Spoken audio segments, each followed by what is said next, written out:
Hello, Central Mafia, and welcome to another episode of our monthly live streams. My name is Juan Mac. I am with Matrix Integration. I'm the facilitator for the Central Mafia. So happy for you guys to join us today via LinkedIn or doing our YouTube channel. So if you're there, feel free to post any questions. We'll be monitoring those as we go through a live stream. So happy to have you here. I'm by myself today. So Sean was gonna show up. Unfortunately, he got sick. So things happen. So you're stuck with me today. So I'll do my best here to keep the energy. Usually he's the one that keeps me in line on all the things. So hopefully I can deliver and stay on track because if you know me, I sometimes I digress quite a bit. So we're happy to have today Joel with INFIMA. We were talking about how to keep our clients secure through the human element of the company, so how you can protect them, and we'll be covering a lot of that and how INFIMA is able to help MSPs and help your customers fight that battle. So again, Sean is out. I wish I had markers or something so I can X him out of here. But we wish that he has a speedy recovery and be able to join us soon. So about the Central Mafia. The Central Mafia is an MSP community built by MSPs for the MSPs. So our purpose is to deliver educational content to all our MSP partners, so you can be better at what you do, be able to bring you content like today, with INFIMA, so you can expand your portfolio and all the solutions that you bring to your clients, and also try to provide you best practices so you can do things better and more efficient. So also our purpose is to create that engagement. So feel free to join our LinkedIn, our YouTube channel, and also our Slack channel, so we can create all that collaboration. And we have a lot of upcoming opportunities for everybody to do that. And if there's anything that you would like to see or would like to learn in these sessions or during our meetups, just connect with us and let us know. Because we do take that feedback and we try to apply those and bring you all that content and be able to bring you value. So I'll talk about all the different ways to connect with us. So we have our Slack channel in there. Again, it's a great way to post questions, connect with us, and ask the whole community about what's going on, any feedback, or if you have any issues at all, just post those out there, and we'll reply back to you, or the community will reply to you. But and also, if you want to know what is going on with the Central Mafia, the LinkedIn is the best way to stay up to date. So in there, you'll see all of our upcoming live streams, all of our meetups, where we're going to be at, and all the different items that we create, because we do have a lot of content that we post there on a regular basis. They are not necessarily part of the live stream. So that's the best way to stay up to date. All these things get recorded into our YouTube channel. So at any point, if you want to go back and review those, or if you want to share that, what you will see today with somebody in your company, just send them to a YouTube channel and they'll be able to see all that content. We do have a monthly newsletter, so keep an eye out for that. In there, we will provide some community updates, vendor updates, partner updates, right, to keep the community informed. And part of our live stream schedule, we have 2 live streams per month. One is, we have a guest with one of our vendor sponsors, and then the other one is typically with a partner when we talk about what's going on within their MSP, and if they have any cool solutions they want to share with us. We have those conversations. And we also have our open mics. And the open mics, there's no specific topic. We just come together and start talking and ask questions and have some live conversations in there. And then lately they've been very interesting. We vary from all different topics in there, so feel free to join that. So our live streams are the second and third Thursday, and then our open mics are typically on the fourth Thursday of the month. So keep an eye on that. So we'll see you on those pretty soon. So we recently had our meetup, our user group last month, and we're going to have the other one on September 17th. So mark your calendar. I messed up the slides. I always there's never a moment when I'll mess it up. So the pre-day is September 16, not September 17. All right. So the user group will be on September 17, again over at Burr Ridge, and then the pre-day will be September 16, where we're going to have the welcome reception. We're still working on adding maybe some content that day, to getting some of the feedback from you guys from the previous user group. And then on September 17 is the main event, where we're going to have some community updates, all those networking activities, and then some great sessions for you as well. So we want to thank you, all of our sponsors that make all of our activities possible. So ConnectWise, Node, WareHelp, INFIMA, Mobila, and Sentions. Thank you so much for believing in the things that we're doing for the community, for sponsoring all of our events, all of our different activities, and that's how we can keep going and provide you with all that value. All right. So today I am so happy to have Joel with us from INFIMA Security. INFIMA, it's a great company that's been providing MSPs bring value and help them defend or add that extra layer of defense by providing cybersecurity in end user training.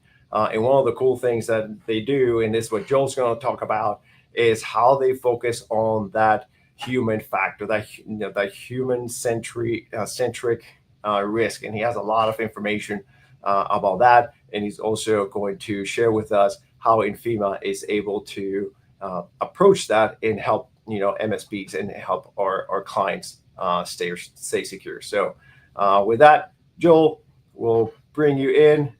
Thank you, Joel, and INFIMA for being one of our supporters for the Central Mafia. I know we've been talking for a long time. So thank you for your support, and thank you for being here. Yeah, thank you. It's a privilege. I appreciate it, Juan. It's always good to see you, get some time to chat. It's nice to match hats with you on a day too. So absolutely. Yeah, before I left the house, I grabbed one of my 3 hats. And I get a lot of compliments, especially the one you're wearing when I wear my pink one. Pink, I get a lot of attention. People ask me about it, and I have to, then explain everything that is, what's that about? That's right. Yeah.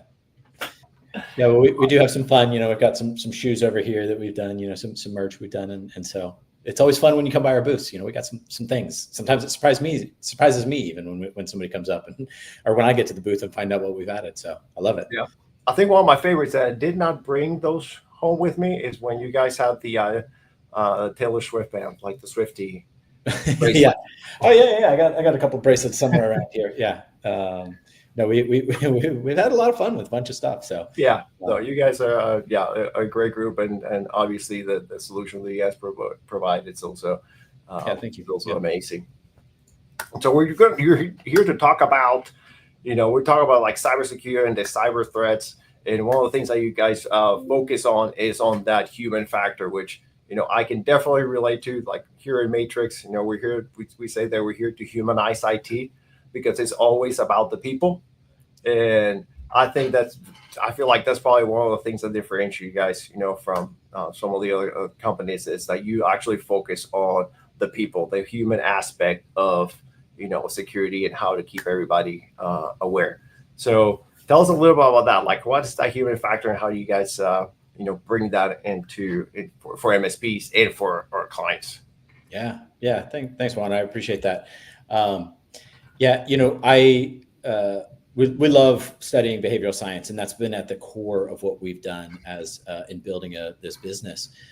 And when you talk about anything that's human, you have to acknowledge, like, we are emotional beings, and so there are behaviors that can be good, they can be bad, they can be dangerous, they can be safe, things like that. And so much of what we've woven into our security awareness training is those the knowledge of behavioral science coming from a lot of the best knowledge, essentially taking the best of what's already been discovered and then applying it within this framework of cybersecurity. And that way is we do it in our security awareness training platform, where we're continuously training and testing employees and adding in elements of behavioral science that help to improve the uptake, improve the experience, and ultimately improve security of the organizations.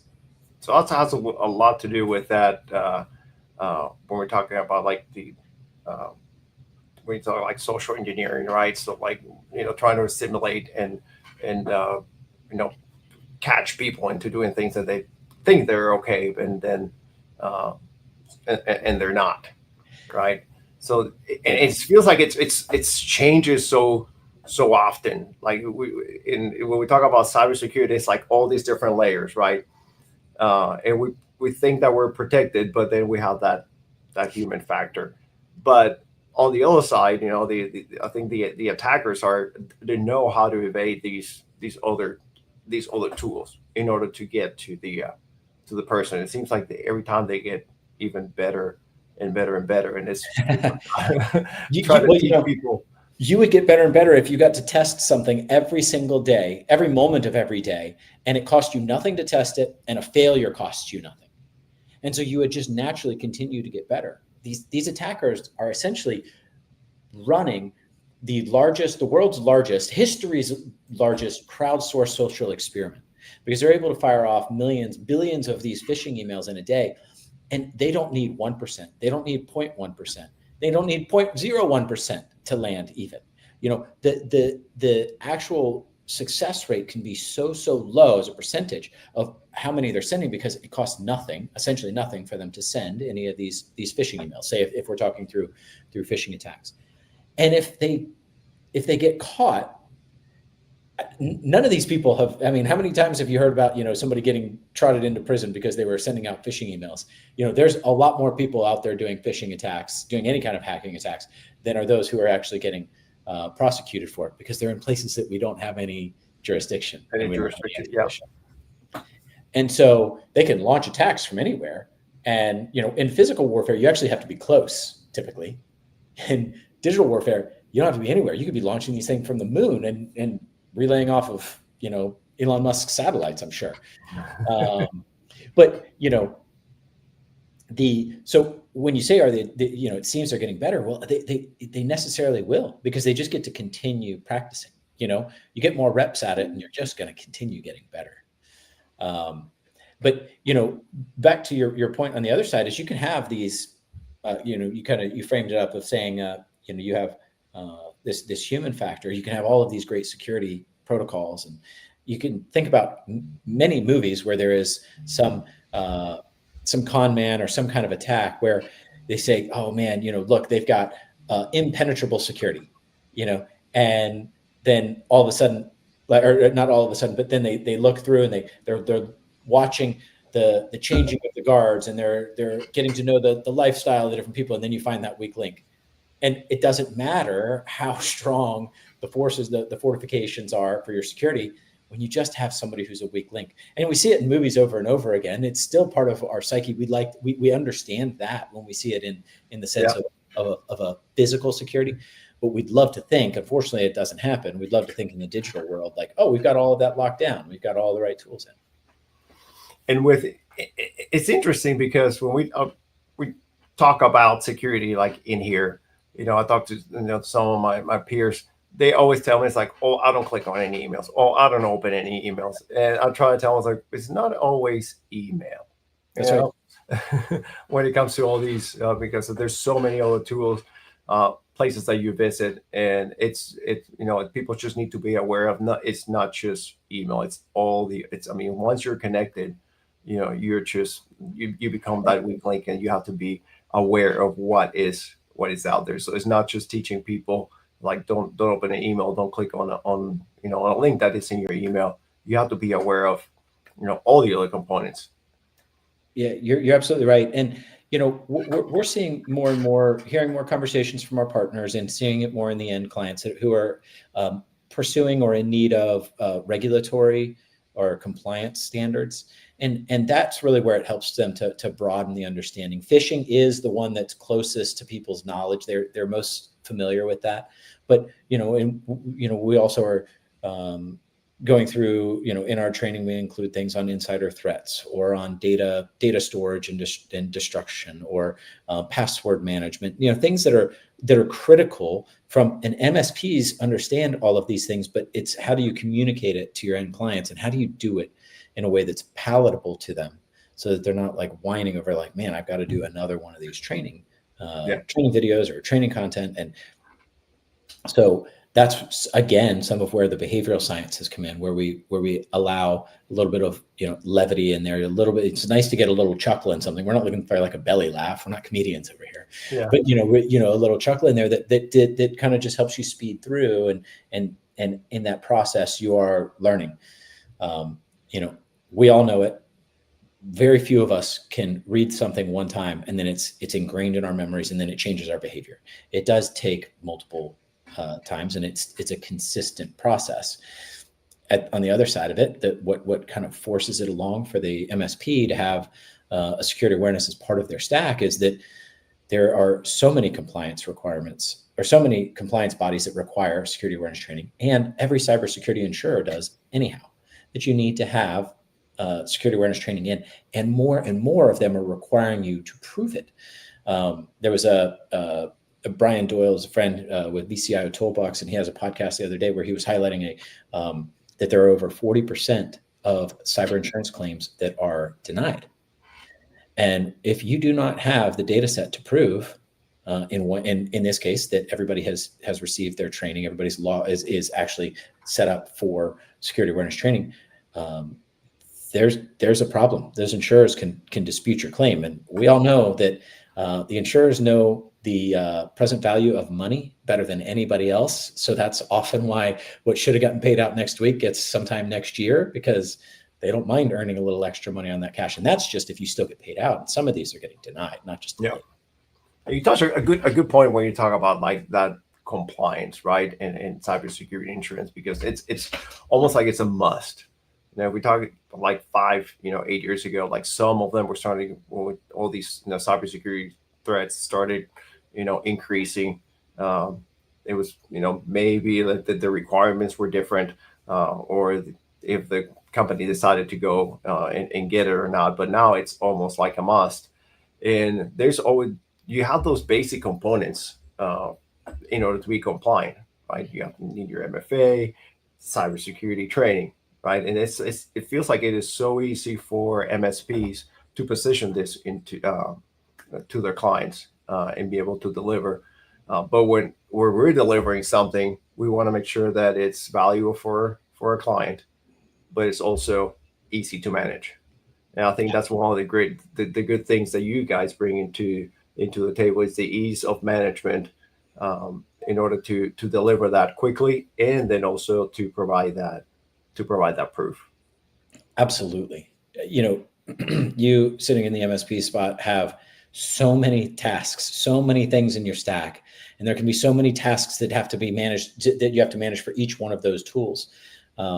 And so that's why we've adopted this, or created this 3 clicks onboarding fully managed product, so that things don't slip through the cracks. Ultimately, you don't want to slip on the small things. The number of times where we hear somebody's like, oh man, I totally forgot to send our training last quarter. Well, I'm like, oh, well, you got 50 other things that you had to do. So like, I kind of get it, like, so it seems crazy not to take those things off of the plate of your account managers or your technical managers within your MSP, kind of depending on how you're set up. But the automation is critical for MSPs to manage, or to get to the margins that you need to be. And especially with the acquisition landscape being so active right now, we're hearing the conversations more and more and more and more, what kind of margins are people running? And because they're aware that, oh, well, if I can get to 5 million of revenue and I can be producing 750K to $1 million of EBITDA, like I'm an attractive target. And that can be some very meaningful money, for, the owners and employees. And And so then you're like, okay, well, how do I back into getting to those margins? Well, automation and ensuring that you're not making errors is wildly important in order to get there, because, tools cost is one piece, but your hours, your people cost a lot of money in there. And if you can't charge for the hours that somebody's having to go and set up and send phishing campaigns and set up and send out training and track it and all of that, well, you're essentially just chipping away at your own margins instead of taking those people and putting them into more productive things. Yeah. And you brought a great, point when it comes to that automation piece, right? So one of the things that we do, for example, in here is when we look at all the different processes, all the things that we do, it's like, how we can make it more efficient, how we can eliminate it, or how we can automate it. And just by, if you were saying, like, if it takes a technician an hour just to get all those, all those security awareness trainings ready and deliver, and then to review, if we can just take that hour and have that focus on something else that's going to bring more value to the company, more value to that person, because let's say, it's that engineer is not just focusing on tickets, they're focusing on their own training. So you get an hour, so you can be a better engineer, or even a better person. You can just invest. You're investing that time into things that they're valuable to you or to the company. Yeah, you're absolutely right. With the opportunities for automation in so many things, MSPs just have to adopt them. Because you can actually make yourself price non-competitive, in the sense that you can't compete with the MSPs who have automated more things. That's not to say I'm not suggesting any MSP has fully automated everything. That is not the way that it works, or that we anticipate it's going to work. There's a human element in that too. There's relationships. People serve people. And people want to be working with people. And that's the beauty of what an MSP can provide. But an end client isn't like, guys, you did an amazing job. You sent out 30 phishing emails this month. They're like, that's what you do. That's what I'm paying for. Yeah. Like, I didn't pay you extra to go do what I thought I was already paying you for. Exactly. and then just be able to prove that and be ready, right. When if the time comes, we're back to the cybersecurity. It's like, yes, we have these and we have the tools to prove it. So that it also brings into the whole AI conversation a lot, because we're one of our live streams with one of our partners. I mean, we just went down the rabbit hole on AI, on how AI brings it's been attached into all these different products, to make things more efficient. But when it comes to cyber threats, I mean, it's being used as well. I mean, when you look at the way emails are crafted, we use it personally to make certain sure that email sound or our communication sounds accurate and resonates with the other person, and all those things now can be automated, not only on responses. Just was taking a training on, like, can I create an agent that will act like me and talk like me, and be able to do all those things, and you can customize these things just by doing your providing those with enough information. And at the same time, all those, even if it's a response, even if it's like how I'm going to target specific audience, it can shift so quickly, and seeing things like those deep fakes. You go see a video or something that you really gonna think that it's somebody else. It is so easy to fall for those. Absolutely. There's some amazing stuff out there. I don't know if you've seen the latest, it's hard to fall for these, but it's like famous people as babies giving the speeches that they give now. I've seen those. Theo has had some great ones. That they're pretty funny. What we need to do is we'll take this recording and we'll just see who can, make us, you and I just look like babies and just have this whole conversation. We should. And with Lardo not here, I feel like we could take some liberties too and put some words into his mouth and do the same. Lardo as a baby would look good. I think that's an interesting one. Yeah. Well, all we have to do is take his picture, right? And then just add it in here as a box, and we can just make him say whatever we want. That's right. But the advent of AI has been incredibly exciting. It's the next huge wave, it appears to be, of technology, and so we'll all continue to adopt it and embrace it rather than be fearful of it. It's just good to be aware of some of its powers, that it can be really, really, really deceptive. But it all comes back to they're just trying to fool people, and that's what we do every day is we serve people in a way that we are attempting to make it so that they are less susceptible to being conned, to being fooled, to stepping into a trap. And we're just as much as they're getting better every day, we're doing the same. And it's allowed us to ship faster, and that's a beautiful thing. Because our product roadmap, as we see new versions of all of the LLMs and the other tools, it's just like, great, we can pull our product roadmap further ahead. And in fact, with us, we actually hired more developers as we had more tools available to us, because we saw that we could move faster. Because now we're getting so much more productivity out of everybody. And so that's a beautiful thing. But it's just how these things go. That attackers have always historically been the earliest adopters of new technology, whether it's weapons or firearms or anything digital. They're the fastest adopters. And so we're one of those on the defensive side who are working to keep us protected. And for us, humans don't change as much. We're always going to be emotional beings. And so what we know is that there's a lot of science for us to base on how we teach and train humans. And we also know that MSPs are always going to have a lot of tasks on their plate. So in 3 clicks, we just take those away.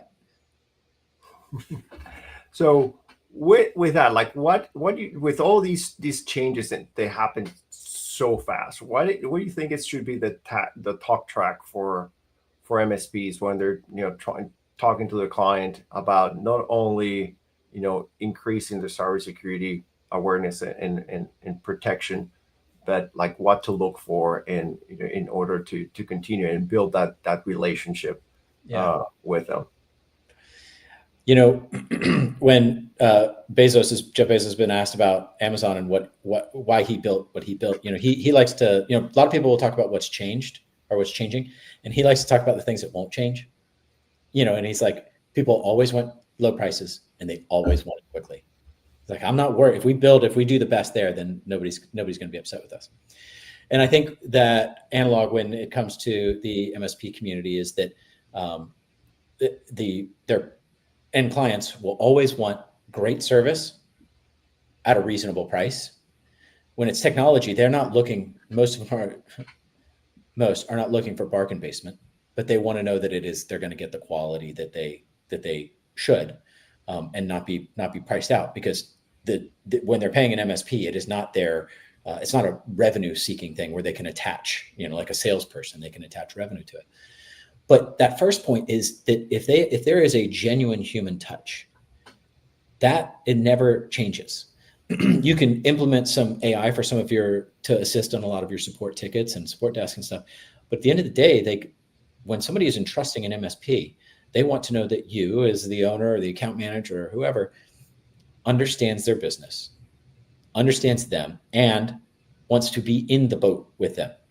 And that, to me, is still going to be the key. That's still going to be core to growing your MSP and serving your clients. There's going to be a lot of interesting things to talk about, but I just always fall back to the idea of what's not going to change. What can we rely on so that we're not having to? I don't want to be changing our deck every single thing, because ChatGPT just rolled out a new version, and Grok is out with a new version. Those kinds of things. That's really important when we talk about that relationship that we have with you guys, and all of our vendors, is having that trust that you are going to deliver that for us. Just like we're talking automation. So if I don't have to focus on those things, build a relationship and have that in your stack, and have that good communication with not only with your clients, but also with your vendors, in order to make sure that everything aligns. and make sure that things are easy. That's right. We want to make things easy. We do not want to create error, opportunities for error that either create liability or headaches or, one interesting thing about security awareness training is that we touch your clients far more, noticeably to touch your clients far more than just about anybody else, probably anybody else in a security stack. We're the only ones who are emailing all of them all the time and sending them fake phishing email, like spamming them. Like that's what that, but it's and then we're also the ones sending in training, and we're communicating to them about what, how to improve their security posture. And so we're continually touching your clients. And so there's a huge amount of trust that our MSPs put into their security awareness training vendor, whoever it is. And that's really important because when a customer signs up with an MSP, they're looking to that MSP. They're not looking at the 30 things in the stack. You're the professional who has gathered all of these things, vetted all these things, and you're putting them together and making them all work. And if we stumble in our communications to your client, it looks bad on you. And that is so huge to us internally. That is we obsess over that experience being excellent, because it doesn't reflect initially on us. It reflects on the MSP, and that's so key. So sorry, that just hit me as we're talking. So talk about how INFIMA achieves, making things easier for the MSPs. I know you guys talk about 3 clicks, which is in reality it's 3 steps, 3 clicks, and you're done. And what else is part of that, so that takes that burden out of the MSP, and then the benefit for the client. Yeah, sure. So it is a 3-click onboard. We get lots and lots of people. We meet them at various events in different ways, and there's like, I don't believe it. You got to prove it. And we're like, great. We'd love to just set up a demo.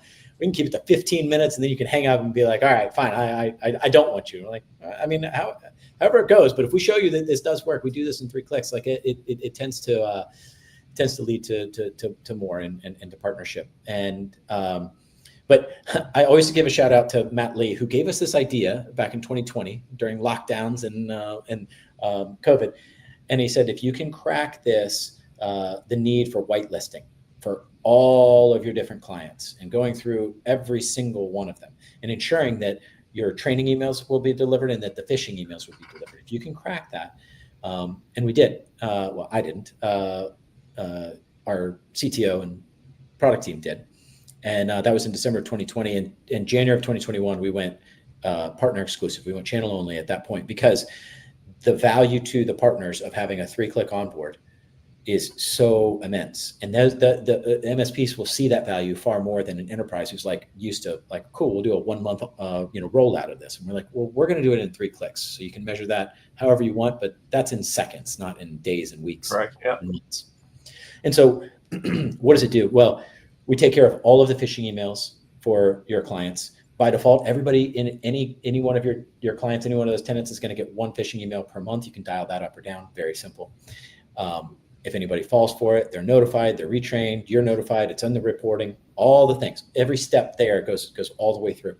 And then we also handle all of the training, and the training flows down from NIST's framework. And then we have all the courses that are required for any of the compliance bodies and stuff. Again, all that's just included. It's the same thing, same price. And we handle the sending, the follow-up, the making sure that the reminders to make sure that anybody who hasn't taken it has taken it. And then all of that comes together in reporting monthly. That goes to you, Juan, and it goes to your end client. You don't have to touch it. And because of that 3 clicks, we're integrated with Graph API, so it actually comes from Matrix integration. So they're still not seeing INFIMA. And on that report, it gives an executive level. There's some customization if you want. You don't have to, but it highlights, it gives everybody a risk score. That risk score is really helpful for going in when you're QBRs and you go in and you go, look, we're going to focus on these people. I want to tell you what we're missing out on by not having them engaged with training. These are people who can actually be actively in your defense and helping, not just fighting against those phishing emails, but the business email compromise, the whole attack chain, or something, like phishing or insider threat.